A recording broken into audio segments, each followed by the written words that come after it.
Hello viewers, CSS के इस tutorial में आज की वीडियो में हम बात करेंगे कि मिनिमम विड्थ और मैक्सिमम विड्थ हम कैसे देते हैं। तो चलें आए इसको हम सीधा प्रैक्टिकल देखते हैं। यहाँ पे एक डॉक्यूमेंट जो है मैंने ऑलरेडी क्रिएट किया हुआ है maximum width dash minimum width dot H के नाम से। इसके अंदर मैंने बेसिक HTML का कोड ऐड किया हुआ है और बॉडी टैग के अंदर मैंने एक हेडिंग दी है मिनिमम एंड मैक्सिमम विड्थ, और ये एक डिव टैग मैंने लिया हुआ है जिसके अंदर मैंने पैराग्राफ एक लिखा है और इस डिव को मैंने आईडी दे दी है फर्स्ट की। ठीक है, अब इसको हमने स्टाइलिंग करनी है। इसको करने से पहले मैं एक दफ़ा आपको दिखा दूं फ्रंट व्यू पे। देखिए फ्रंट व्यू पे भी आपको बिल्कुल सिंपल नज़र आ रहा है। अब इस पे हम देखते हैं मिनिमम विड्थ और मैक्सिमम विड्थ कैसे कवर करते हैं। विड्थ और हाइट के बारे में मैं आपको डिटेल से बता चुका हूँ और मैक्सिमम और मिनिमम हाइट को भी मैंने आपको डिटेल से बताया हुआ है, डिफरेंस क्या है और प्रैक्टिकली उसको हम कब यूज़ करते हैं। आज हम मिनिमम और मैक्सिमम विड्थ को देखेंगे। ये हेड टैग के अंदर मैंने एक स्टाइल का टैग ओपन किया हुआ है और क्लोज भी किया हुआ है। इसके अंदर जो है मैंने जो है ना मिनिमम और मैक्सिमम हाइट लिखनी है। यहाँ पर मैं क्लास ऐड कर रहा हूँ। क्लास को ऐड करने के लिए डॉट का सिंबल यूज़ करते हैं और यहाँ पर मैं विड्थ ऐड करने से पहले मैं इसको एक बॉर्डर दे देता हूँ ताकि वो आपको क्लियर नज़र आ सके। ठीक है, सेव करता हूँ और यहाँ पे अगर आपको दिखाऊँ तो यहाँ पे आप देख सकते हैं ये आपको बॉर्डर नज़र आ रहा होगा। ठीक है, सबसे पहले यहाँ पे बात करते हैं मिनिमम विड्थ की। ठीक है, मिनिमम विड्थ लिखने का तरीका क्या है, MIN आप खाली लिखें, डैश विड्थ लिखें और यहाँ पे मैं दे देता हूँ 200 पिक्सल। ठीक है, मिनिमम विड्थ बिल्कुल सिमिलर विड्थ की तरह ही काम करता है। और यहाँ पे आप देखें मैंने मिनिमम विड्थ लिख दिया है और फ्रंट एंड पे अगर आकर रिफ़्रेश करूँ तो यहाँ आप देख सकते हैं कोई इफ़ेक्ट नहीं हो रहा। ठीक है, लेकिन मिनिमम विड्थ फिर हम यूज़ क्यों करते हैं?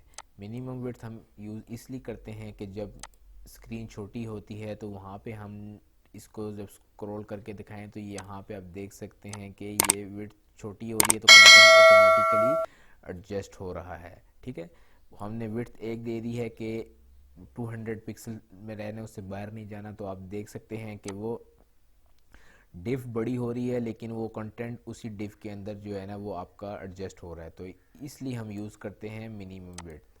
और मैक्सिमम विड्थ की यूज़ करते हैं। मैक्सिमम विड्थ यूज़ करने से पहले मैं यहाँ पे आपको एक इमेज लगा के दिखाता हूँ। इमेज का टैग मैंने यूज़ किया सोर्स के अंदर जो है ना, मैं यहाँ पे अपनी इमेजेस यूज़ करूँगा। इमेजेस यूज़ कर रहा हूँ मैं कवर डॉट JPG। और ये इमेज कहाँ से आ रही है मैं आपको दिखा भी देता हूँ। ये देखिए इमेज का फोल्डर बनाया हुआ जिसके अंदर मैंने ये एक इमेज रखी हुई है।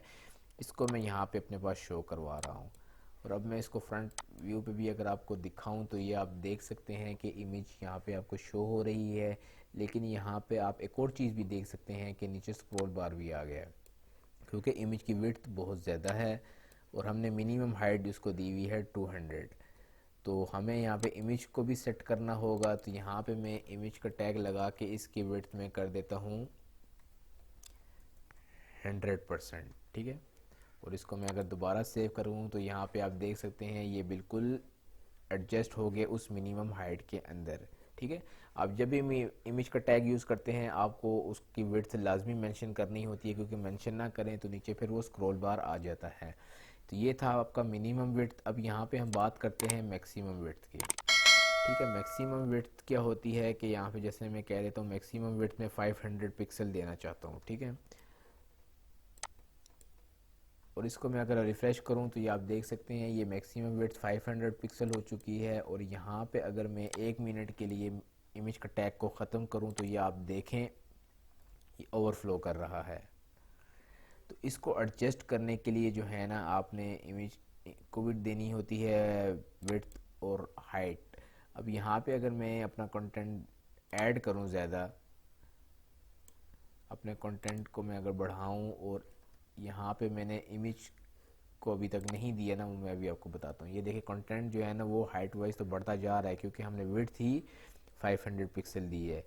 लेकिन सम टाइम ऐसे होता है व्यूवर्स कि आपको कॉन्सेप्ट क्लियर होना चाहिए कि आप कोई वीडियो आपने लगाई होती है अपनी वेबसाइट पे या आपने कोई कॉम्प्लेक्स कोड किया होता है जो कि आपकी डिव से बाहर जा रहा होता है। उसको एडजस्ट करने के लिए यहाँ पे एडजस्ट करने के लिए मैंने तो यहाँ पे मैक्सिमम विड्थ दे दी है। लेकिन अब यहाँ पे इमेज ख़राब आ रही है, तो इमेज ये वीडियो अगर आप कोई यूज़ कर रहे हैं तो उसको आपने विड्थ तो लाजमी देनी है। तो उसको आप विड्थ आप जब 100% करेंगे तो आपका जो है ना जो इशू होगा वो ऑटोमेटिकली रिजॉल्व हो जाएगा। और ये आप देख सकते हैं कि मेरी विड्थ कितनी थी, 500 मैक्सिमम मैंने दी थी, तो वो कंटेंट उससे आगे नहीं जा रहा। नीचे से नई नई लाइन से स्टार्ट हो जाता लेकिन वो आगे नहीं जाता। और मिनिमम में मैंने आपको बताया था कि वो कंटेंट जो है वो ऑटोमेटिकली फ्लेक्सिबल होगा स्क्रीन के हिसाब से। तो ये मेन डिफरेंस था मिनिमम और मैक्सिमम विड्थ का, ये आपको पता होना चाहिए था। उम्मीद करता हूँ आपको ये वीडियो पसंद आई होगी। अगर पसंद आई हमारे चैनल को ज़रूर सब्सक्राइब कर लें। Thank you for watching.